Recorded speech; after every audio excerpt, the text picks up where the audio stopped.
Harold Barber, Okay. And when were you born? December the 5th, 1929, in Lexington, Kentucky.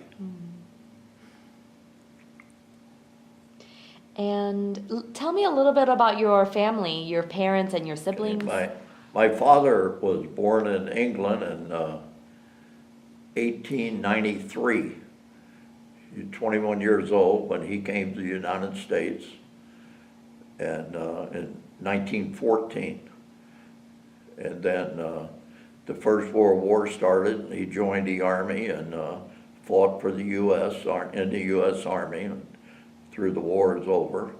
And then he returned and became an American citizen and went to work in 1922 at the University of Kentucky as a shepherd, taking care of the show flock there. And that's the only job he ever had. And he died in 1960 of cancer. My mother was a housewife and a mother, never worked outside of the house. And I had two sisters, one 3 years older and one 3 years younger than I. And I lived in Lexington, Kentucky, went to school, and grade school all the way through high school up until through my junior year. And between junior and senior year, I dropped out and went to the Marine Corps and stayed 23 years. Went in at 48 and retired in 71. Wow. What made you enlist in the Marine Corps? Well, my buddy was going to be drafted, and he did not want to go into the Army, and he wanted somebody to go with him. And I told him if he'd go into Marines, I would go. So the two of us went together, and he stayed 4 years, and I stayed 23. Wow. Yeah. Did your friend go to Korea with you? He was in Korea. He was in 1-5, 1st Battalion, 5th Marines. I ended up in 3rd Battalion, 5th. Never saw each other in Korea. We were together for about 4 months in Portsmouth, Virginia, close to, well, that's in the Norfolk area. We were stationed at Marine Barracks there. I was on security guard duty, and he worked for the headquarters. And I was there only 4 months because I'd been at Camp Lejeune in the 8th Marines for 2.5 years almost. I see. Is he here by chance? He is here, yes. Really? Did you know about Korea when you were told about the Korean War? I had no idea where it was. I was on duty the day the war started, and they closed the base down. Nobody could leave, and I was on duty, and Charlie got name drawn to leave that day for replacements for the Corps. And I tried to volunteer and go with him, and I couldn't because I had a top secret clearance, and they needed people with that clearance to man 2 Pacific posts. And they already had a couple of guys that were leaving, so they were shorthanded for that 2 posts. And the next day, when Charlie left on a train, troop train that night, heading to Camp Pendleton, the next morning they come out and said they needed 100 more men out of the barracks. So they were stripping it to the bones. And I said, I want to go. And I said, okay. He said, we don't know what we're going to do, but you can go. And I left that day on a troop train to Camp Pendleton. And we never saw each other again until 10 years, well, I had 10 years in the Marine Corps, and I got transferred on recruiting duty to my hometown. And meanwhile, Charlie had gotten out and got married and had some children and lived in Lexington. He'd come back home. August 19th, where did you arrive to? Pusan. Oh, okay. That's when they had pushed the UN forces at that time down within a 16-mile radius was all they had left of South Korea. I see. The North Koreans had taken everything except that.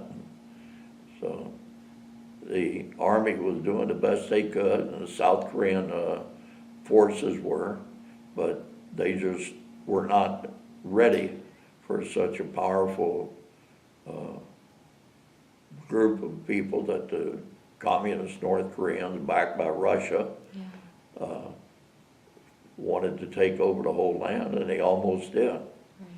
And we got there and started an offense, and General MacArthur, after we got that going, he pulled the Marines out and put us aboard ship, and we went south and around the southern end of Korea, up on the west side to Incheon. And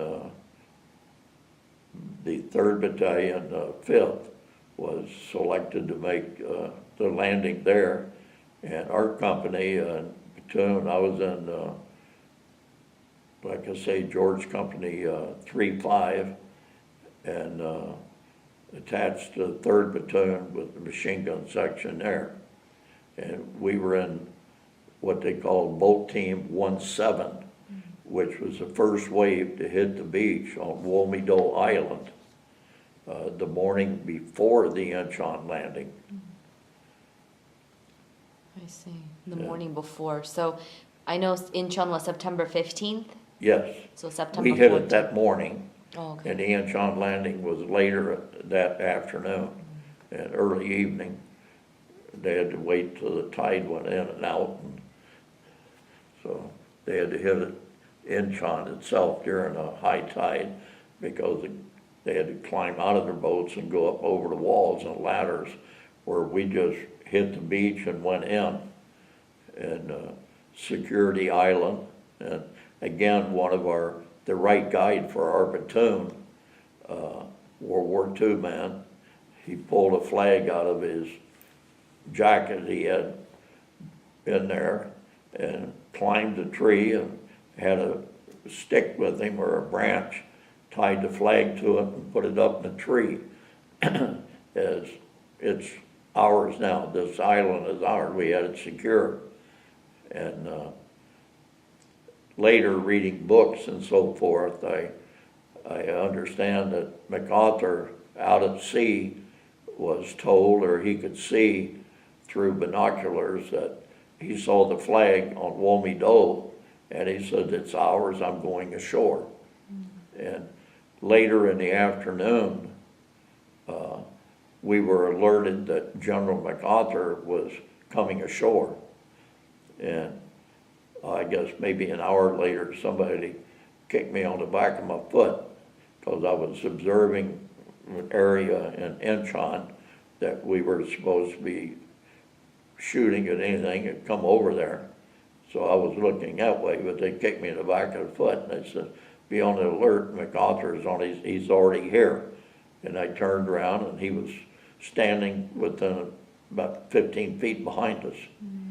And Wow.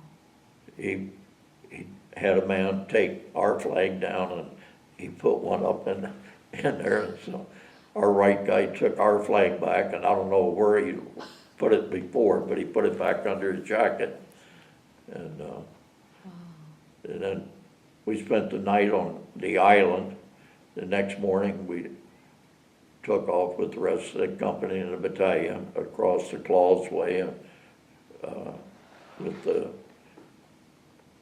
regiment to, I think it was Kempo Airfield was our next mission. And then we crossed the Han River, I believe it was, and then into Seoul. And the morning we went into Seoul, our mission was to take the university. And when we got there, the city was in shambles. I don't know why anybody wanted it then, because the North Koreans had tore it apart, it looked like, when they went in. And then when we went in, firing guns and bombs to get them out. We tore it up worse, I'm sure. But I had a field of fire sitting at the main gate of the University of Sewell out into town. And we sat there overnight, and the next morning we started our sweep through the rest of the city, and then they pulled us back and put us in reserve, and then from there we went up to the 38th parallel. And I remember there was a road coming out of South Korea, and it got up to, I'm assuming where the 38 was, and wide off, one going to the east and west side. And again, they put our machine gun at that intersection, and that was our field of fire. And we sat there maybe 4, 5, 6 days, I really don't know. As a PFC, you just do what you're told, and our section leader and platoon sergeant told us, keep digging in, make your foxholes bigger, make them where in case we get mortars, you can stay in there and shrapnel won't get you. And so that's what we did, day after day, until we left there, preparing our holes. And then they pulled us out because MacArthur had planned a landing in North Korea. And we went back to Incheon, and that night we slept in a warehouse on the floor, and they gave us some new guns, or rebuilt machine guns, and more surveyed our equipment that was torn or damaged, and we got replacements for men that had been wounded or killed, and brought us back up to strength. And then we went aboard ship, went back around the southern tip of Korea and up the east coast and into Wonsan, and made a landing there. And it seemed like to me, I got on a train that was loaded with sea rations. They were taking it north somewhere, but we had to be the guard for the train. So I know it was getting cold. It wasn't snowing or anything then, but it was getting cold. And we rearranged the sea rations where we could get down inside of them, and set our gun up where we could have firing from either side, but yet be blocked some by the wind. Yeah. And I think we was on the train maybe a day or a day and a half. I'm really not sure. And then we got off and started moving forward on foot again, and going from one area to another. On Thanksgiving Day, they the night before, they told us, I was up on a high hill and dug in, the company was, but they pulled our platoon off, and they told us that we were going on a patrol the following morning. And they told us we was going up to the Yellow River on a patrol to see where the electrical dam was, and we had, I guess, men with us to take pictures of the dam, or the powerhouse and all. And so we kicked off early in the morning before daylight, and they told us that battalion headquarters, when we got back, they would have Thanksgiving dinner for us. And we said, okay, you know. So we took off on foot, marching, and they backed us up with 2 tanks. And later in the afternoon, well, I'd say early afternoon, a spotter plane came over and dropped a note down to our platoon leader, and they had told us that we were being surrounded to get the heck out of there. So he gave word to the 2 tanks, and they did a 180-degree turn and kicked it in high gear and started hightailing it back. And we were taking turns on each flank of the tanks, and point guards and rear guards for them. So we were at port arms and carrying the guns and running like with all our might, to get out of there. And we got back to our base camp. It was after dark. I have no idea what time it was. And everything was pitch black. And someone told our platoon sergeant that the only thing they had was soup. And so he told everybody, get your canteen cup out, that we'd have some soup for Thanksgiving. And we got our soup and started to eat it. And they says, forget the soup, get back in your positions immediately. So we had go up the hill and get back in our positions that we had prepared a couple of days prior to that. And sat there for a few hours, I guess. And then they said that if things had quieted down, we could go to 50% alert, and that we could eat our soup then. Well, by that time it was frozen solid, and no eating it. Wow. So the next morning, I know I just dumped it on the ground because they pulled us back off the hill, and we started in another direction. And I guess it was 2 or 3 days after that, we were different locations. I remember we passed through the 7th Marine Regiment because I run into some of my old friends that I had been in the 8th and the 6th Marines with and played ball with them. And we passed by and said hello and how you doing, and that was about it. But then we set up on another hill, and the following morning we were supposed to take off, advance from there, and we took off, and we were receiving fire and delivering fire ourselves. And I got up to move the gun and took about 2 steps and got hit in the leg. Then the guys grabbed me in the gun and pulled me back over the hill. And next thing I knew, they had me down in a battalion aid station or something and patched my leg up and put me on a stretcher, and I ended up in a tent. And they just kept bringing people in after that. And I think I stayed in that tent overnight. And then the next day they start loading us on a Jeep, and they put me on a Jeep. They had a canvas top, no back, and sides were flapping. And I was on the top stretcher, and there was another man on the bottom stretcher, and a little seat. It looked like it's big enough maybe for 2 people your size, set side by side. They were all wounded and facing the stretcher. And then they pulled in the trailer. They had 2 stretchers on it. And the corpsman was a driver, and we started out of the trap. And I understand it was 16 miles, and it took us 8 days to go those 16 miles, because we would go maybe 100 yards or 100 feet, and we hit another roadblock, and the corpsman would stop the Jeep, never turned it off. He'd just get out, grab his hospital bag and his rifle, and take off with the Marines to help break up the roadblock and take care of any wounded there.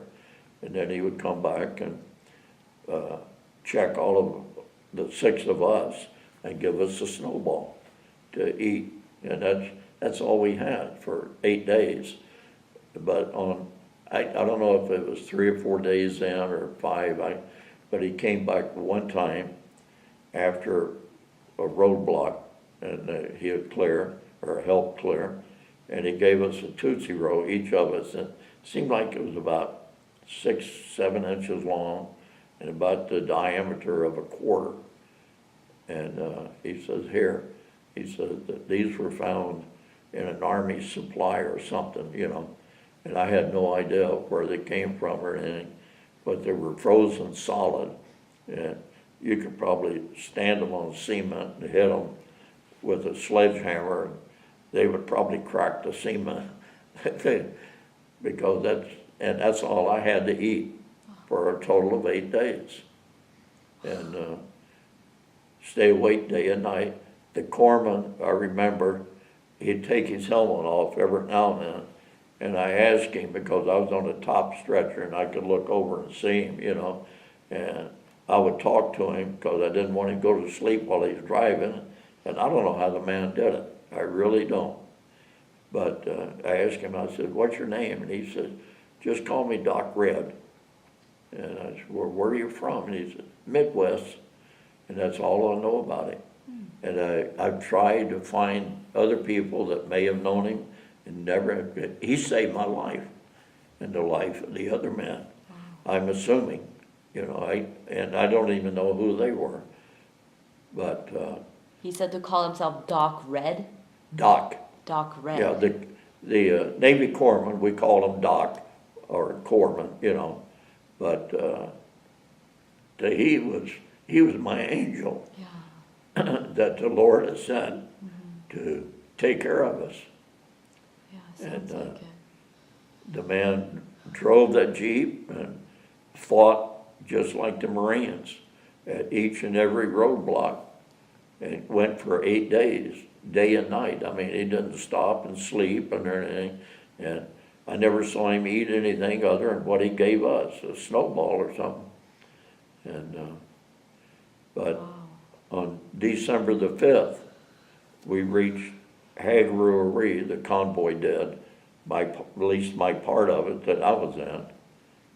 And they stripped all of our clothes off of us, except for our dog tags, and then covered us with a blanket and loaded us on a Air Force hospital plane. And off we went to Osaka, Japan. And from there, they took us to the hospital, the Army hospital. But I know when we circled the field, I could look out from where I was laying on the stretcher, and I could see lights, and I'm in heaven.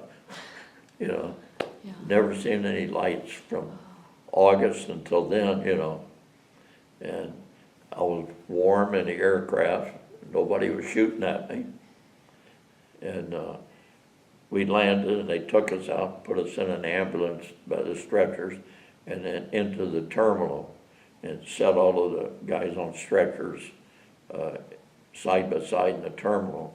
And there was ladies coming around with Red Cross identification on them, or a tag hanging down, and they were taking information from your dog tags. And ask those that could answer questions, they would ask you questions. And I asked them what it was for, and they said, "We're notifying your next of kin that you have landed safely in Osaka, Japan, and you're going to be in the hospital, and you'll be okay." And it's okay. And then they looked at my dog tag, and they said, "December the 5th, this is your birthday." And they said, "How old are you?" And I remember telling them, well, when I got here, I was 20, so I guess I'm 21.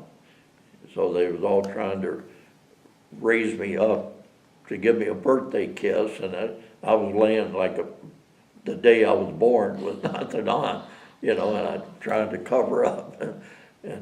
But there must have been a half a dozen ladies trying to give me a birthday kiss, you know.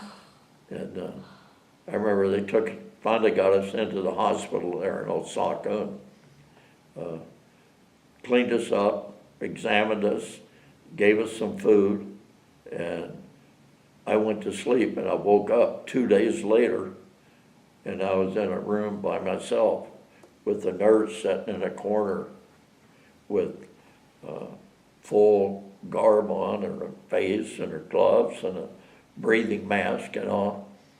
And when I woke up, I looked around, and I said, "What's that?" And I asked her, I said, "Where am I?" or something like that. And she said, "Well, you're in quarantine.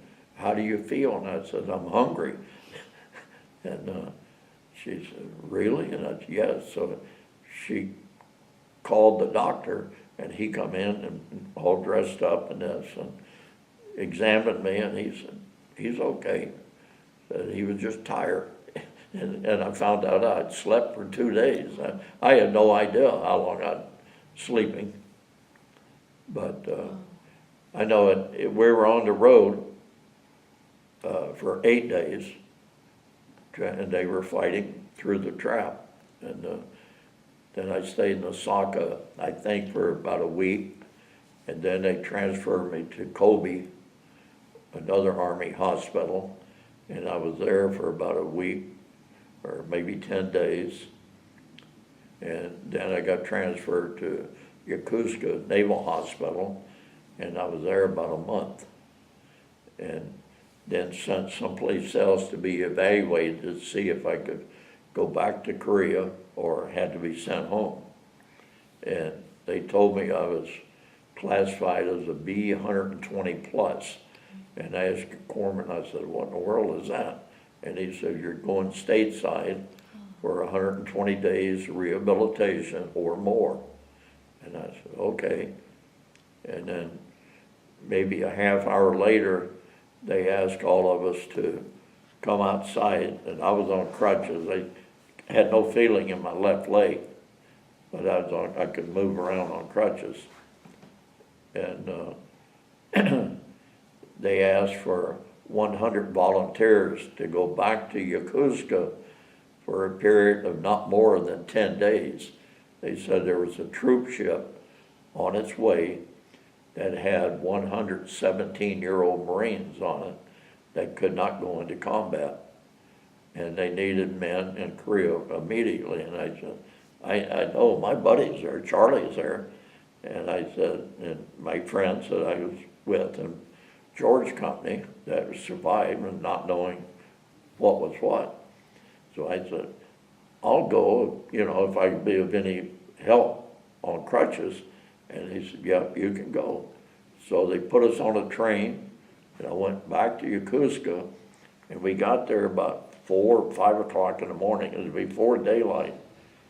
And they trucked us up to the Marine barracks and went in, and I was sent up to the 3rd floor. And we went up there, and they were waking guys up, and they'd tell them to get up, make a field marching pack or field transport pack, grab your rifle, pack all of your other stuff in your sea bag and tag it, leave your bed alone, and fall down on the grinder. You got 30 minutes to do as Korean War veterans. And our chapter of the Chosen Few in Michigan, we have 20-something men on the roll, but we meet the 3rd Saturday each month, but we're down to 3 members that can attend a meeting, and I drive, it's 78 miles up to where we meet, and we meet at a restaurant in a little place in Rankin, Michigan, and other guys come in from different places, and so, but it's about equal distance for them, and but we're getting old, and some of them they can't get around, or their spouse, and so they're limited to what they can do. I'm fortunate enough that I can still drive, and I remarried, and I ended up remarrying my first wife's sister. And Emma, my wife now, her husband died in 89, and then my wife died in 97, and we remarried in 05.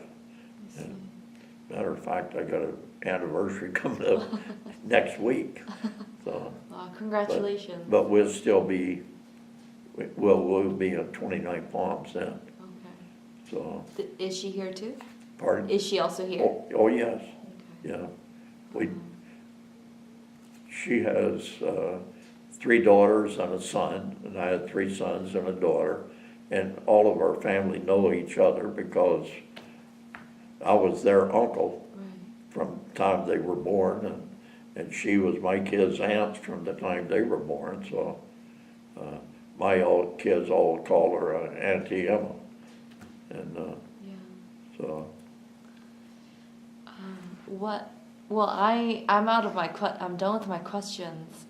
Anything else that you would like to add? This video would be watched by younger generations to come. What do you think we should always remember, learn from you, learn from the war stories? I've learned so much listening to people, and like you said, as a doctor that you spoke to, and Dr. Lee made the presentation, and I think it was Minneapolis, and he and his wife came from North Korea. She was one of the 14,000 refugees on one boat. They got it. He crossed the 30th parallel on foot by escaping.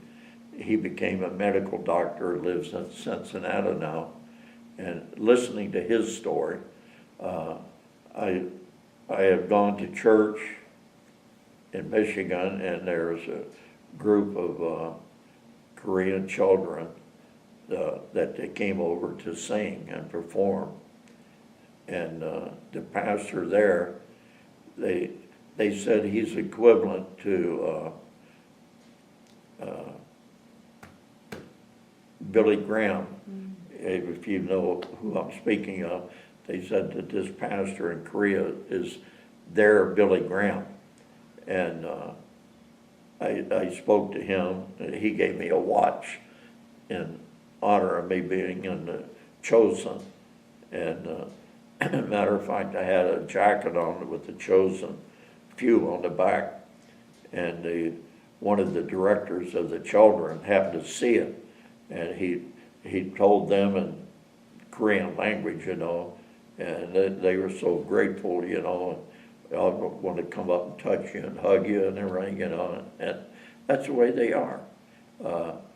We go to memorial services around Michigan throughout the years and different things, and the Korean people are the most generous, polite people I have ever seen. I wish our people and our kids could be half as good as they are. And the older generation makes sure that the new generation know exactly what's going on. And like the young man I told you, Matt, he was raised in a Christian home. His parents were both Americans. His father had been to Korea, fought in Korea, but his mother had never been there. But they adopted a Korean boy, a baby, and then they adopted another one, a girl. And but they are just as, it's got to be in the blood. Very grateful for whatever you give them. I'm just thankful that I had a chance to do what I could do the short time I was there. I was only there from August to December. But I hope I made an impact on some of them and helped them now. And like I say, we go around to schools and explain to the people here what Korea was about and what they went through and what they are now. And the Korean people over there, I understand that when you go there that they can't do enough for you in Seoul or any other place that you go.